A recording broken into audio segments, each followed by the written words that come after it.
Merry Christmas, y'all. I'm Allison, and we're back to continue our little buddy read of Everyone This Christmas Has a Secret. So, a little confession from me. It has proven quite difficult to actually film and read every day, so I am going to have to do some catching up today because it is already Friday the 13th, and I haven't read at all this week. So, I'm sorry. I feel like I'm cheating because I'm going to get to read quite a bit all in one go, but it wasn't by design. Life has just been a little bonkers around here, to put it very, very mildly. But I think everything seems to be on the upswing, so we're just going to pick up from here, and hopefully I will have this video out on time for y'all. As before, if you're running behind like I am and you plan to read along with me, you all have that option. Before each new chapter starts, I will put up a little pause screen, so if you're reading along, just hit pause whenever you see the new chapter or day mark, and you can read to the end of that segment and then resume the video if you want to just, if you're waiting and reading it 1 week at a time, which I wouldn't blame you. Chapters are very short and it leaves you wanting more. It's kind of hard to get into fully because they are so short.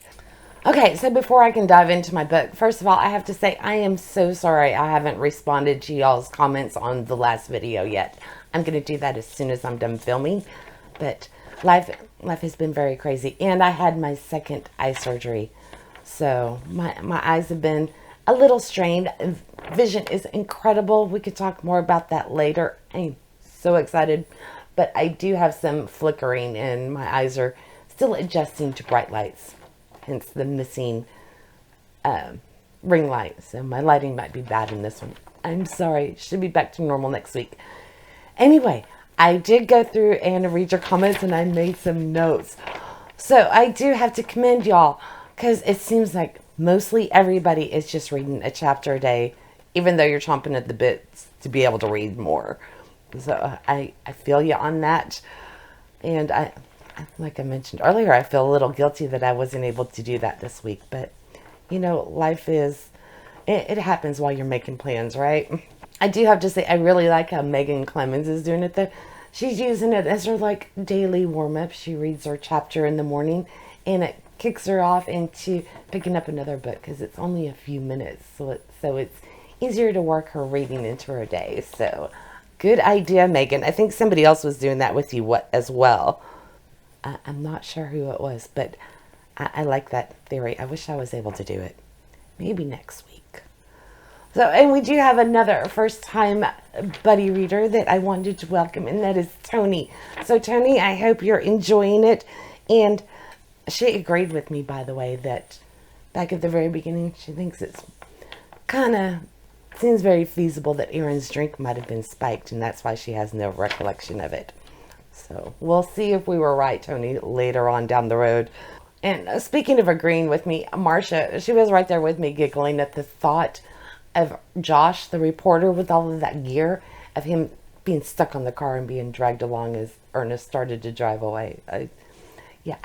These would make great movies. All three of the books that I've read by him. So maybe one day we'll look out and we'll get to watch them. And Marcia is expecting things to really amp up this week, and I agree with you. I expect we're gonna start getting tons of stuff that we can speculate and pick apart, because we really haven't had much to sink our teeth into quite yet, but I have a feeling it's coming. So I know Wanda's really struggling with the one chapter a day, but she is getting used to Stevenson's writing and plans to more than likely pick up the other books, see where this all started. And in fact, I bet Amanda that by December 14th, chapter 14, she'll be like, yeah, I got to read more. Because if you're enjoying it up to this point by the end of this video, then you will definitely love his writing. This gives you a little sample of it. It's a little toned down from the first book, from what I remember. Especially if you like the rules aspect of it, then he has become one of my all-time favorite authors. Okay, I'm going to stop gushing about that. And let you know that Amanda also came up with something I hadn't realized or thought of, and it makes so much sense. It's that Uncle Andy was never going to hire Ryland Blaze, a magician, to perform at the wedding instead of a band, that's simply a cover story. And I guess it didn't occur to me that it could be a cover story because it seems so bizarre. Why would you want a magician instead of a band at your wedding? If I was his fiance and that was the case, I would be raising 50 million red flags going, what are you talking about? It wouldn't have even been a discussion. We're having a band, first dance, discussion closed.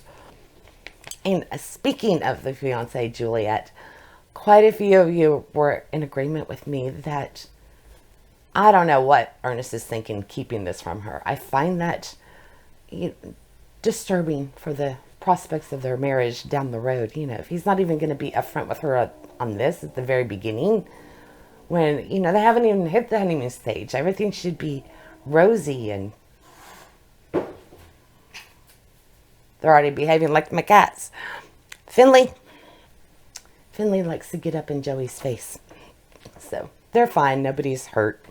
But I know Cassie and Jane Murray, in reading on my break, y'all are all with me that there's no way he's going to be able to keep this from Juliet, especially now that the reporter has shown up. And this case is turning into such a high-profile one. It's going to be plastered all over the news.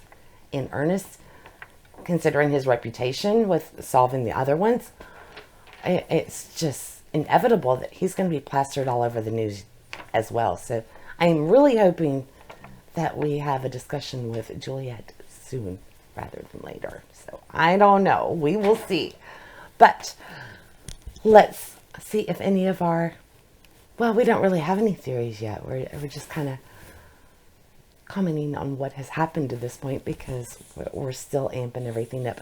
So I'm going to grab my book, find somewhere to read, and dive into day 8, Sunday, December 8th. So I think this is the best lighting I'm going to get under the circumstances. A little hesitant to turn on my ring light. As I mentioned before, my eye is feeling quite dry and I don't want to put any extra strain on it, especially because I'm going to be reading, obviously. But before we actually open up the book, I almost forgot. Last week, I had meant to add a little graphic for y'all because it was something I picked up on December 2nd. Thankfully, Gamer Girl 77, she noticed it as well.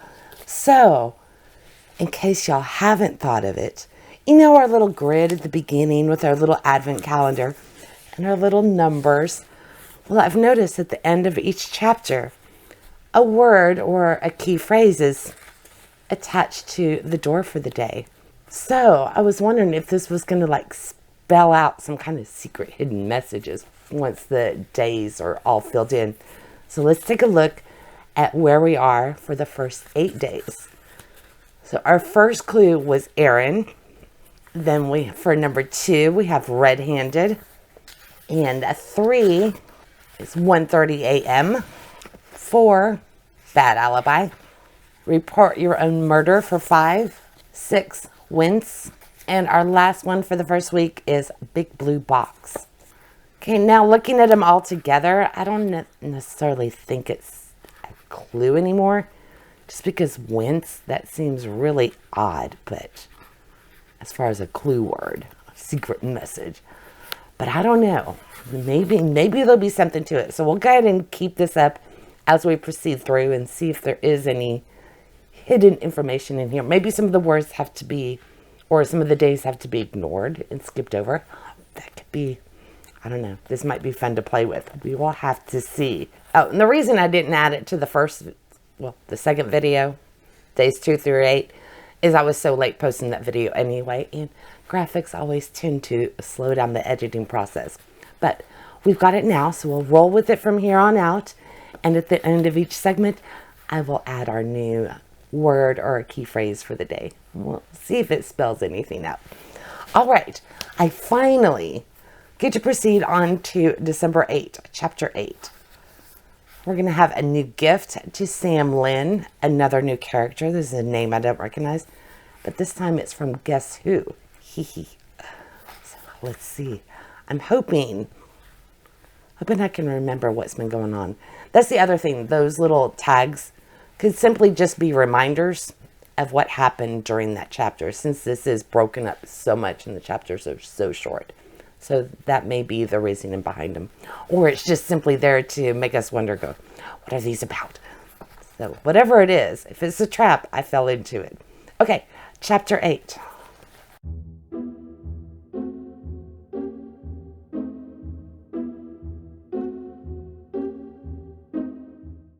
Let's see, they're at Pierce's office. So Pierce is Lyle. Oh, that's right. Ernest is over at the theater. I guess the magic show is about to begin. And he was being conducted on a tour by, what was her name? I really liked her character. No nonsense kind of girl. I think she was CEO. Felicity. Was her nickname Flitch or something like that? Flick? Okay, anyway. That's where we were. That's where we're picking up. So he's going to be in Pierce's office. And it's going to have a very significant clue. And the omission of another. Good way to start. To say it feels so good to be reading again. Apparently early on when Erin started dating Lyle. Sorry, I'm going to struggle over the names probably for a little bit. Erin said that she felt like Lyle was too good for her. Sometimes that she felt like a project, one of his charity projects. So, I don't know, because as I believe it was Michael who pointed out, he was wondering, why would Lyle call in his own murder, his own death? Especially if it seems like Erin is being set up. Would Lyle set her up? I don't know. Okay. Oh, okay. So it gives us a clue that murder or photographs are important in murder investigations. And before he's going to unpack it, but I'm wondering because it's mentioned that in the photo of the ribbon cutting ceremony, there's a journalist with his back to the camera. So I'm wondering, is that Josh? Has Josh been there all along, hovering in the background? That would be an interesting little take. And Josh set up Erin, and see, I'm ready to run with any theory I can. So I really hope we're going to have something meaty to sink our teeth into this time. Surely that'll happen at some point this week. Uh-oh, there's twins. Okay, and he's given us the disclaimer that he's told us there's twins, they're identical, and that there will be a switch upcoming in some kind of way later on. So it all falls within the fair play rules. I was wondering why Flick would have blue hair. Turns out it was a prank, and Lyle was in on it too. So it said it was good for morale. Yeah, I can imagine she didn't respond too well at the time. Even if she looks back on it, realizing that, yeah, kids could use a laugh. Oh, so Teresa, our hypnotist, is one of the twins. We have a lot of new people being introduced. I wonder if one of them is going to be our killer. Because that's part of the fair play. The murderer has to be introduced or at least mentioned towards the beginning of the book. He can't just be somebody who slides in at the end that nobody could suspect all along because they weren't there. Oh, I thought Ryland Blaze was part of Lyle's program, but apparently it was an assistant. So what was his name? Sean Martin apparently went through Lyle's rehabilitation program and was a magician, did sorts of tricks on YouTube and TikTok. And Blaze hired him as his props master, which is how Blaze got affiliated with Lyle's foundation. So I had just assumed that Ryland was one of the kids that went through the rehab program. So interesting that we have that little tie there. Leave it to Andy to gift a niece, stepsister, yeah, so his niece, Ernest's stepsister, Sophia, an advent calendar with every 5 days. There's no chocolate, it just says life's not fair. That would suck. I think I'd hit Uncle Andy upside the head with that advent calendar, going, really? Ooh. So the wrong doors have been opened up on Lyle's own advent calendar. Okay, so we had a lot to unpack here, actually. on the advent calendar, he did open the 21st, meaning he may have potentially been at the office the night that he was killed. And he didn't open the 12th, but even though Blaze was on tour, Lyle himself didn't go out of town then. So where was he on the 12th? Or did he open the 21st instead of the 12th? And let's see, on the 12th, Blaze was out of town. Flick went. Sam, which is the hypnotist twin, and Teresa, the hypnotist herself, were there. And Sean, the one who operates the lights, who was the prop master. Or, no, he didn't operate the lights. He was the prop master. Dinesh didn't go. The lights guy, he had a family emergency. So he dropped out the second half of the tour. Okay, that might be useful information for later. And he has had no luck getting into the computer, even though he has stumbled across somewhere the password, but that's going to have to wait till later. He also didn't have any diary entry on the 12th. I wonder what he did on the 12th. And who knows about the sketch of the gun with the bullets. I don't know on that one yet. There is a W. Maybe that'll be significant later. On one of the bullets, that is. Oh, actually said that he barely used the physical diary. So the fact that the 12th was empty may not be significant. Oh, so that's the meaning of the mock Oscar for It Was Worth It. What's his name? Christopher wanted to show that what he had done there was more valuable than if he might have stayed in Hollywood. That's so sweet. Okay, so Christopher and Flick just left. And Ernest is going to continue on poking around. But I missed who Christopher is in the grand scheme of things. I don't know if that was mentioned and I just glossed over it. He might be a stage manager or something. He was telling Flick that it was a 15-minute call, to curtain. So I don't know. We'll see. So since he recognized Ernest, there wasn't a formal introduction. I'm going to guess he's like a stage manager. So on the 12th, apparently, he had a meeting with Dinesh, who's the one who had the family emergency and didn't complete that tour. But they had to charter a jet so they could get here and then Rylan could make it back. So Rylan and Dinesh came back to the foundation to meet with Lyle on the 12th. Might be significant. Oh, so there was no family emergency. Instead, he had flown back there. I am so gullible. Because apparently quite a few of y'all, I think it was Sweet Tea, just Teresa and Amanda, I believe it was, posted the theory that Uncle Andy never hired Rylan Blaze to begin with. That's all part of Ernest's cover story to actually come out there and help Aaron. So how he thinks he's going to get away without telling Juliet the truth, I have no clue, especially now that the media is involved. So it's not looking good. Anyway, yeah, so the chocolates are pointing out that even though Rylan and Dinesh flew back to meet with Lyle, he may not have been in the office because he didn't eat his candy on that day. We have Rudolph. Apparently Teresa's dressed up like Rudolph. Apparently the girls are wanting to swap. Oh, I would assume Secret Santa gifts because Teresa's saying that she's already bought hers. And Teresa's not wanting to switch. She doesn't even want to know who Sam drew and whose name she's supposed to give it to. Oh my God. Okay. So unexpected. It's 10 minutes to showtime and Ernest decides to go check Rylan's room because he just happened to walk by it. And he opened the door and his decapitated head rolled out into the hallway. I never Would not have guessed that. Holy crap.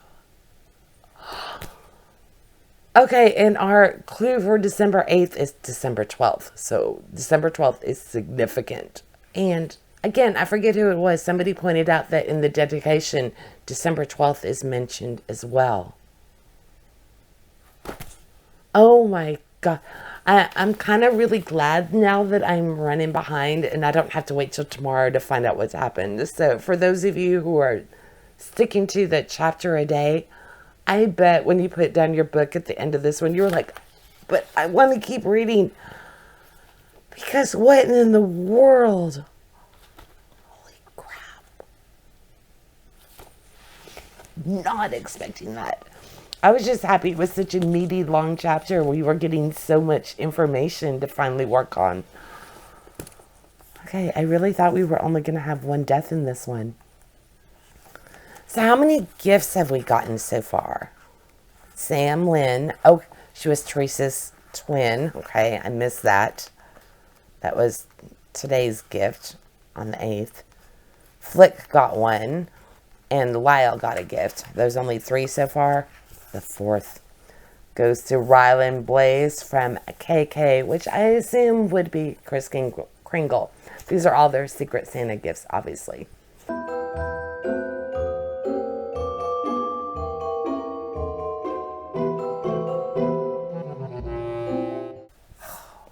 I'm still reeling from day 8. That was a long chapter. Okay, let's see if... Okay, I don't know. Ryland said there's not going to be a... Oh! I fell for it! Bloody thing keeps getting away from me. I was just about to say there's not going to be a show after all, but Ryland laughed. He's picking up his own head. Sneaky magician. I fell for it. Hook, line, and sinker. I can imagine what y'all thought, waiting for the whole next day and then finding out it was just one of his props. Sneaky, sneaky. I'm loving this book. Okay. I wonder how realistic it looked and if Ernest had a mini heart attack. He apologizes for the cheap cliffhanger. I enjoyed it. I don't mind. And he says that he did leap backward in shock. Okay, they're describing all the props and everything that's in Ryland's room. He mentioned 2 upright bullets. I wonder if one has a W on it from that schematic. Maybe we'll find out. Yeah, I was wondering with the sniffling and stuff if he was,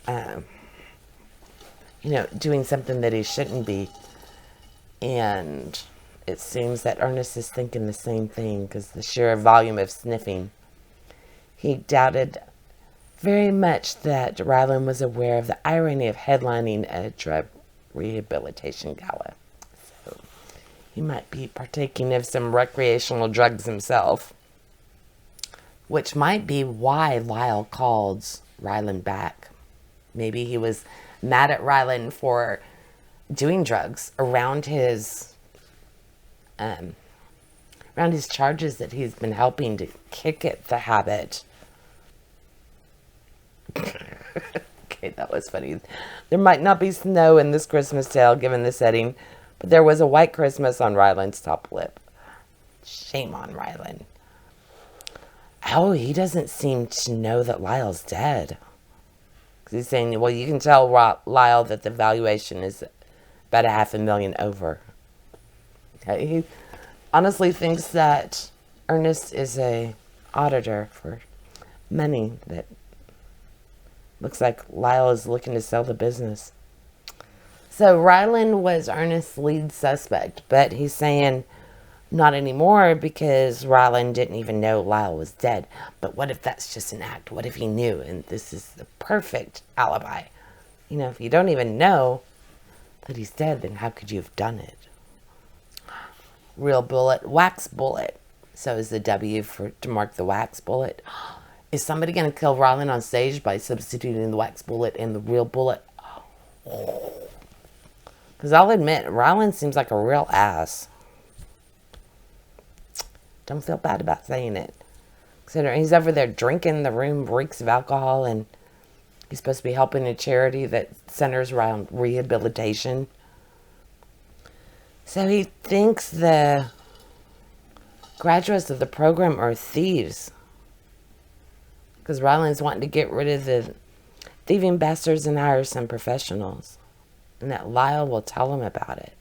So did Lyle think that his people were actually stealing from him? Okay. He doesn't know which one is the real bullet and which one is the wax bullet. He's such a jerk. So Sean's surprised that Flick would invite him. Talking about Ernest tonight especially. Maybe because it's such a big, important show. Yeah, Wax has a W on it. Yeah, so Ernest found the diagram explaining how the trick works. Okay, so Sean just ran his hand over the props table and one of the bullets fell over, so he straightened it and stepped back. I'm betting Ryland's about to be hit with the real bullet. And, of course, Sean is being set up as the perfect suspect for us to assume would want to take out Ryland because he's a jerk and Sean is the magician in his own right. And apparently he has no respect for Ryland. Okay, our little phrase or clue or reminder for day 9 is wax bullet. Yeah. So is Ryland about to bite it? Dun, dun, dun. And things have definitely heated up during week 2. I can't wait to hear y'all's theories.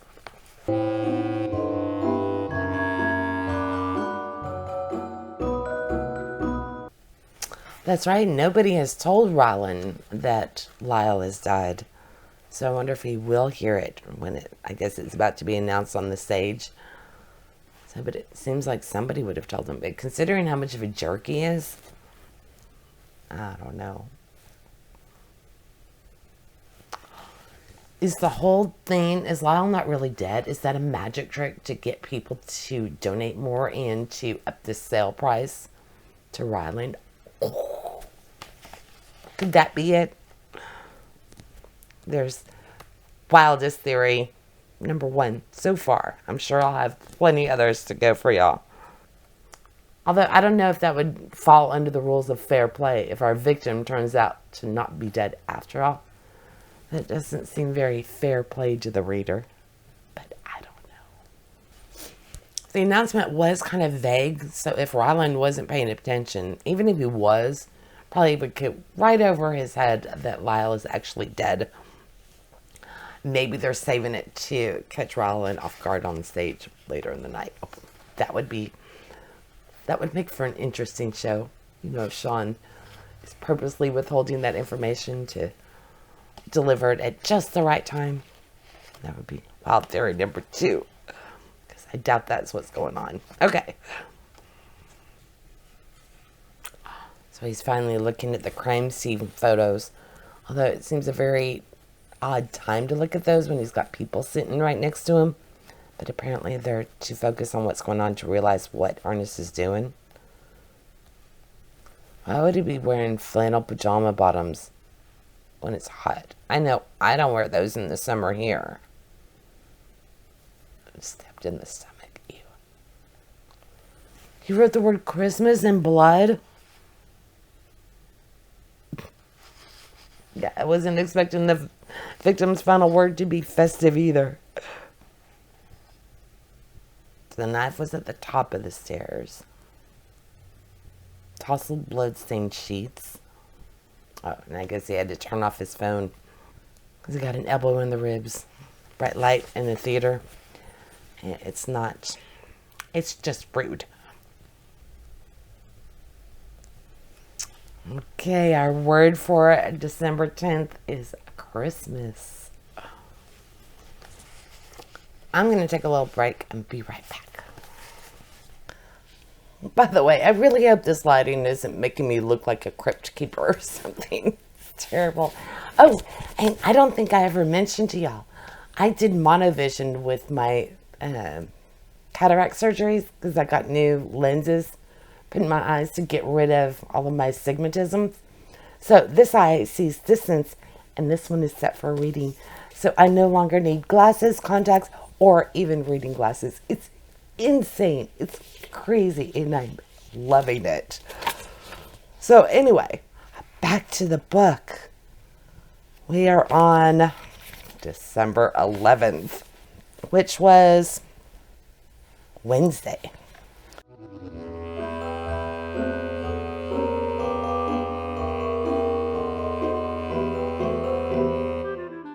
And our show is about to begin. They've done the little intro, the little charity spiel at the beginning. And I think we're about to get into the entertainers. Oh, I guess Teresa's little show, her hypnotist act was lackluster. Oh, back to the photos. A needle mark in Lyle's arm.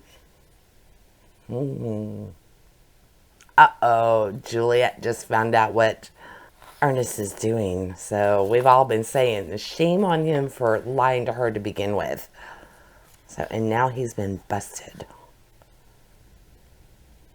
We've got Christmas references. Rylan just put on his Santa hat. And we've got Santa's workshop in the background. With how crazy my life has been lately, Christmas has been very low-key, which is very unlike me. So, I find myself forgetting it's actually Christmas. I feel like we're still at the end of November. But it's rolling up quick. Okay, so Juliet is being very cool. She's not upset at all that he went out to help Aaron, even though he shouldn't have lied to her. So I hope she, gives him a little bit for that. It seems like a very healthy relationship, at least from her point of view. There she goes. Good girl. Give him a little bit of static for not telling her. Yeah, she said, we should help Aaron. I like that. It reminds me how you solved so many murders with this level of perception. Good girl, Juliet. And Josh is there, illegally filming the show. Ernest has just been pulled out by Sam. Was it Sam? Yeah, Sam. So apparently Sam's anxious about something. The question is whether it was Lyle's murder or she suspected something else is in the works. Oh, Ron's holding up the bullet. See, magic shows, I don't like them. They make me very nervous. I went to a circus as a little kid, and I think it was just too much for me. And ever since then, I don't like the circus. I don't like magic shows. It's just not for me. I'm too anxious. Okay, so he's gonna be put in the stocks, and he's got to escape within 2 minutes. And he can pick the handcuffs and the 2 locks on either side of his neck, but if he raises the stock, the gun will fire. So since we've got the 2 bullets, we know he's going to make it to where the gun fires, and then it looks like he magically catches the bullet in his mouth. But the question is, which bullet is in that gun? At least that's what I'm expecting from this trick. And I'm pretty sure he's about to get shot for real. Yeah, Sam's not worried about Pierce. Oh, he's saying somebody switched the bloody bullets. Okay, so maybe it wasn't switched after all, and Ernest is about to make a big scene over nothing. And our clue for the day, it was needle. I really feel like I'm missing out by not reading this a chapter a day this week, because these are great chapters and great cliffhangers. But on the other hand, I'm really glad that I just get to keep plowing through for a couple of more, because I want to know what's going to happen. But I feel like I'm really missing out on the experience of having to wait till tomorrow to find out what's going to happen with this trick. But I don't have to wait, because it's a chapter 12.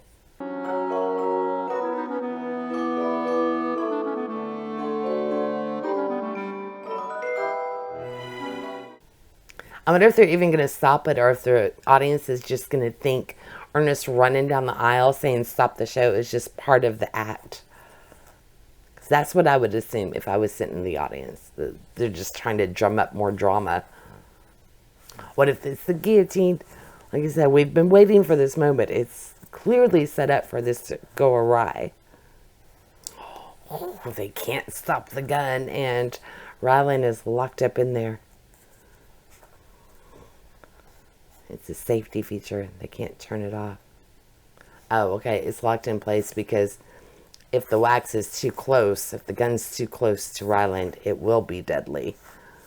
So it can't be moved to make sure that that doesn't happen.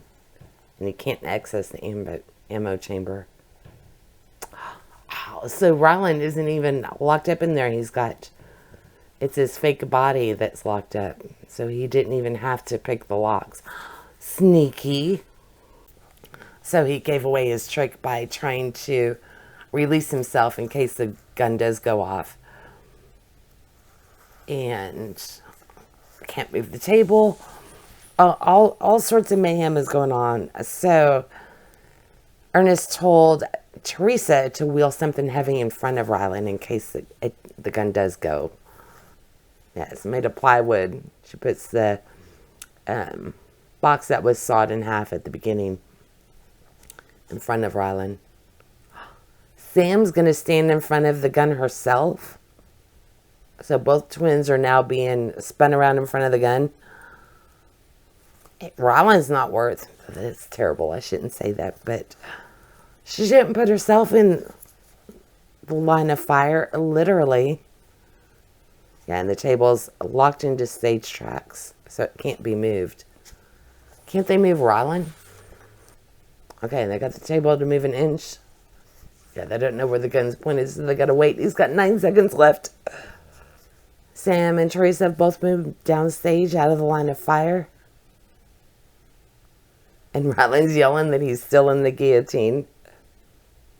We've got 4 seconds left, and Ernest is going to give his deduction.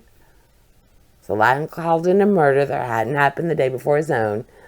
But what if he was calling in Rylan's? Okay. Because it doesn't say what murder. You know, we automatically assume Rylan was calling in his own.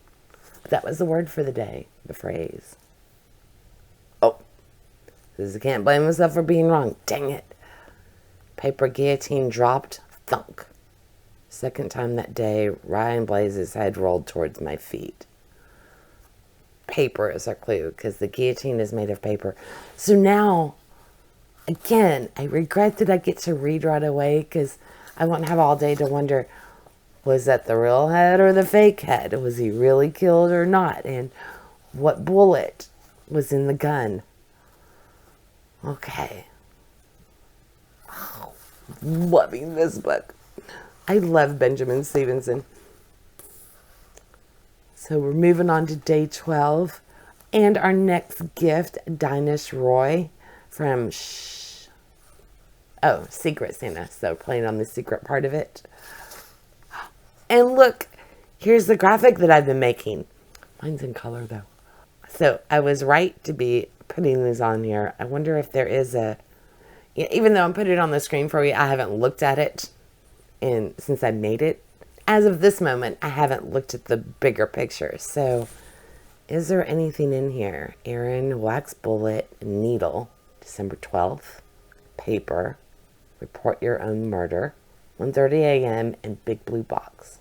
Red-handed, wince, Christmas, bad alibi. I don't know. I don't get anything out of that at this point. So what do y'all make of these little key phrases? I like how they're added in here. Wait, did we skip day 12? Was that day 12? Oh, okay. No. Oh, no. I'm on my last. I was thinking I was reading chapter 11 last time. So chapter 13, I have caught up to the calendar. So this is the last one I get to read. And then I will have to wait until tomorrow. So today is Friday the 13th. Okay. I'm ready to dive in. We'll find out which head rolled out.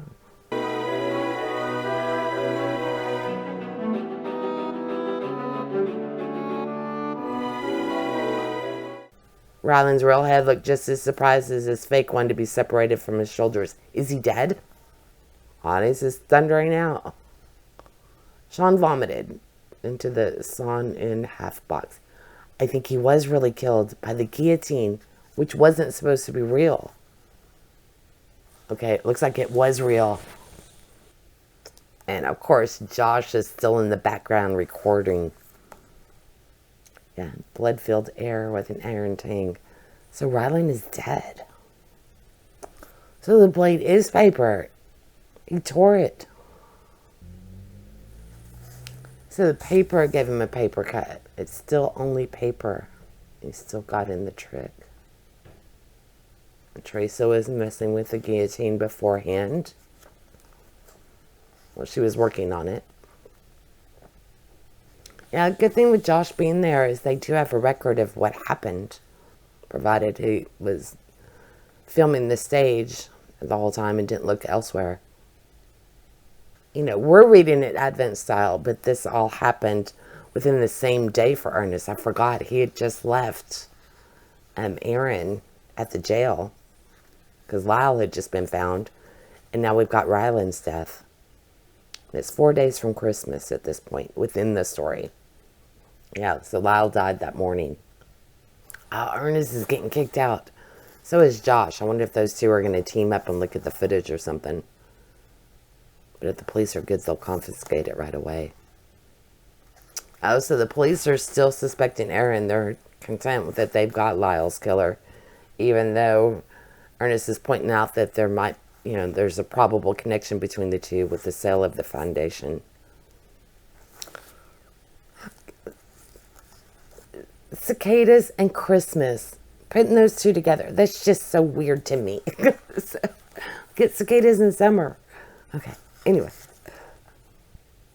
Somebody left.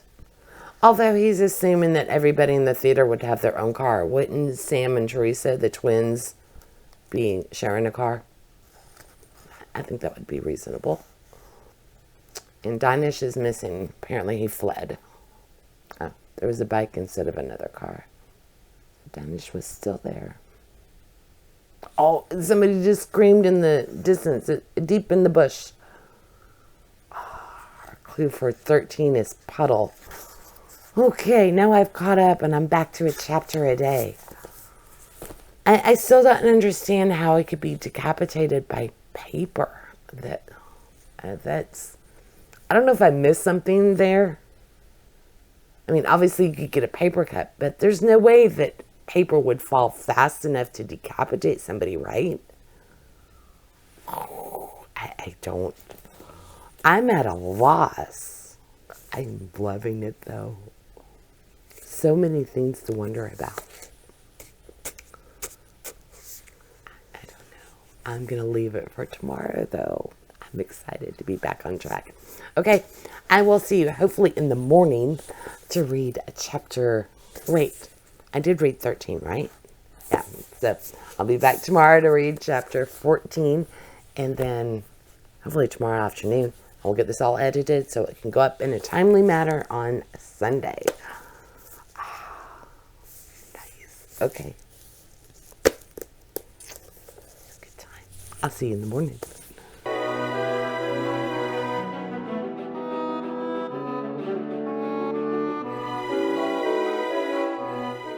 Well, it's not morning, but it is Saturday the 14th. So at least I'm on the right day. So let's dive into chapter 14. Even though it was only yesterday. What was it? Oh, that's right. Ryland got decapitated by a paper guillotine. I still don't see how that could happen, but I will go with it. Maybe it'll be explained to me. Oh, and the police had showed up and Ernest was kicked out because he wasn't part of the crew and whatnot. Okay. They're doing a real investigation. Oh, that's right. There was a scream coming out from the bush. And hearing that being described, being able to die of starvation when you're only a thicket of branches away from a McDonald's, that's just crazy. I need to look up these places, see what this actually looks like. I'm not familiar with the Australian environment. Oh, okay, Miss Dinesh that ran out there, I guess. 3 pages. Darn it. Our word for it today is flee. So Danish is scared and he's trying to make it look like he jumped off the cliff. That environment sounded really spooky. I bet he could have a great Halloween horror book set out there. But I don't know. I have no idea what to think at this point. So I want to know your theories because I am clueless. I think they were trying to set it up that, who was it? Christopher. He was the one that was getting, or was it Danish who was getting annoyed with Rylan the most? I'm having a hard time distinguishing the background people from the theater. I haven't quite gotten them to know them. I haven't quite gotten to know them well enough to remember who is who. So who was it that was annoyed with Rylan? I think it was Danish. I was saying I wouldn't blame him if he killed him whenever they were dealing with the props and all of that. That might have been Sean. I don't know. All I know is I'm hungry and I've got pizza waiting for me. So we are going to wrap this one up here. It was a great second week and I'm really looking forward to finding out what's going to happen because I don't quite know who did it. But I don't doubt for a second that Erin is being set up. We can't forget about poor Erin, who is at the jail, probably scared out of her mind. Okay. I hope to see you in the next one, which I will start filming tomorrow and will come up next Sunday. Or maybe I'll do that one I'll post it on Saturday. Well, I don't know. We'll see. I'm going to try and edit and read as I go. It's getting closer to Christmas. I haven't started shopping, so there's no telling. All right. Regardless, I hope to see you the next one, and Merry Christmas once again.